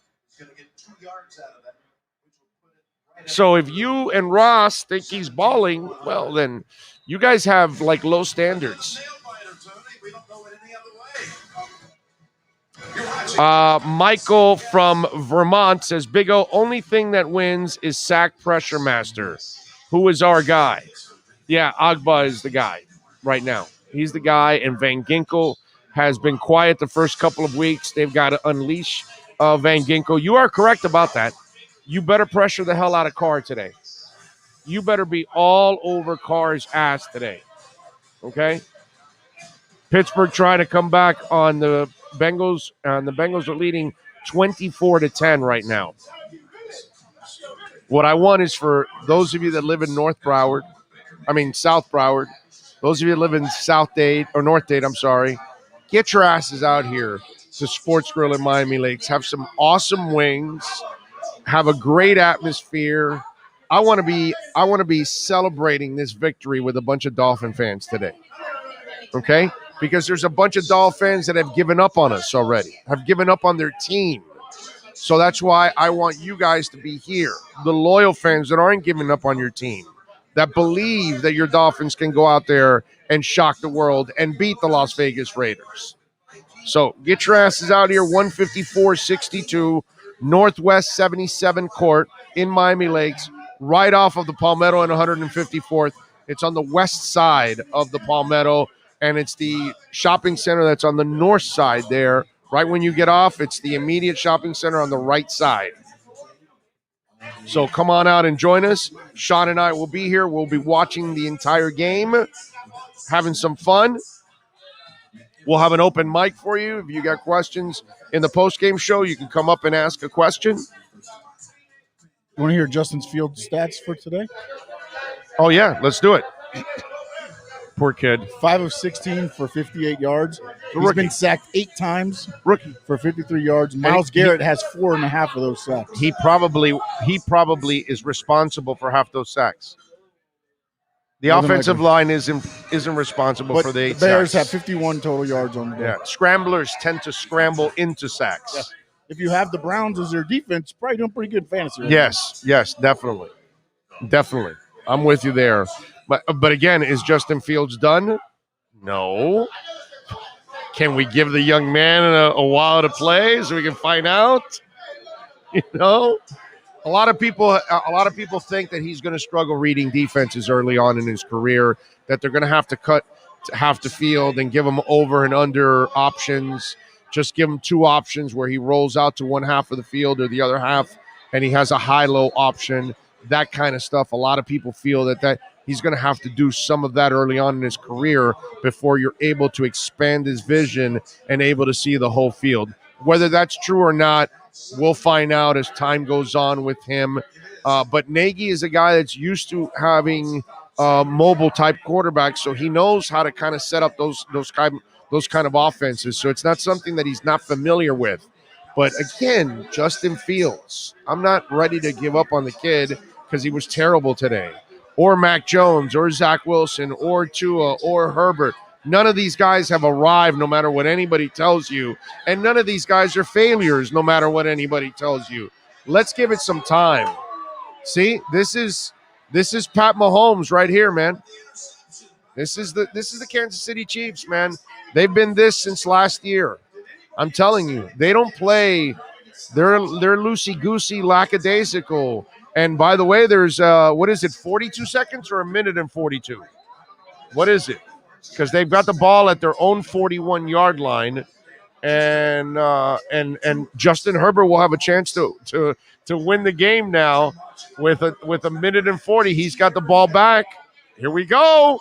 Here's the moment that Justin Herbert fans have been waiting for, and more ammunition to kill Tua with. Let's go. There you go, Dolphins. You Dolphin haters, here you go. Here's your chance. And it's a minute and 42. He's got plenty of time to do it in case he hasn't playing defense. So they got a shot here. Let's see if he can get it done. We will find out. John Rouse is in the house. Could be another year of not being able to evaluate Tua. Injuries and poor O-line play. Questioning again whether Watson, the sure thing, is the way to go. Tua may be good, but hard to evaluate waiting around. Yeah, no, you're right. You're right. That's the frustrating part, John. And they screwed up because they didn't put a real line in front of him, and that would have given you an opportunity to actually really evaluate him because it allows him to play the game, and it allows him to stay healthy, too, in the process. This way, he's not playing the game. He's not healthy. You can't evaluate him. You run, and you probably will get frustrated because of his prior injury history. Now you tack on this, and I know that part of it is frustrating for me. The injury history part, I can't argue with anybody because that's his nature. That's who he is. And look where he is now, injured again. 3rd and 2, by the way, for the Chargers, for the great Justin Herbert. Will he get it done? Will he have his first quality win? He got the first down. He's already in field goal range right now. Got it to the 35. So they are in field goal range right now. And they probably are going to take a timeout, I would imagine, Kansas City now, to try and save the clock. I would imagine. That's what they're going to do here. Big O, point the cam at the TV and let us watch the game. LOL. Who Bills play? We tied for the first with Bills, then need them to lose to win. Michael, don't worry about the top of the AFC at this point in time in week 3, man. None of that matters at this point in time. You got to the Dolphins just need to find a way to win the game to kind of walk some of you guys off the ledge already. That's all it's about. That's it. Nothing else. Just win the damn game. Give the team a little more confidence. They can feel better about themselves. That kind of stuff. Okay. What else do we have here? It's not just Gesicki. It's the Dolphin offense. They are one of the worst in the league. Yes, they are, sir. They have been pretty bad. I don't think anybody can tell you anything different right now. What else do we have here? I don't think we have any other big-time questions by you guys here. Let's see. What else do we have here? Oh, the NFL, by the way, reinstated Josh Gordon, which is really not a smart thing to do. This is a kid that clearly has proven he can't handle football and the pressures of football and his substance issues. He should be just working on himself, but the NFL doesn't care about human beings, so they put them there in that position. John Jones arrested again, this time for domestic violence. And MJ's son arrested for assault, too. He assaulted a nurse, bro. Like, what's wrong with people assaulting nurses, assaulting flight attendants? Like, what's wrong with some people out there? It's 3rd and 10, and they've had a couple of incompletes. So they actually been able to stop the clock themselves, and they're giving Kansas City an opportunity. Chargers have to keep this drive alive. If they don't, they have to settle for a field goal, and then Kansas City will get the ball back. And there's 51 seconds left right now on the clock is what I'm reading. So there you go. Let's go, Fins. It's almost game time. I'm with you.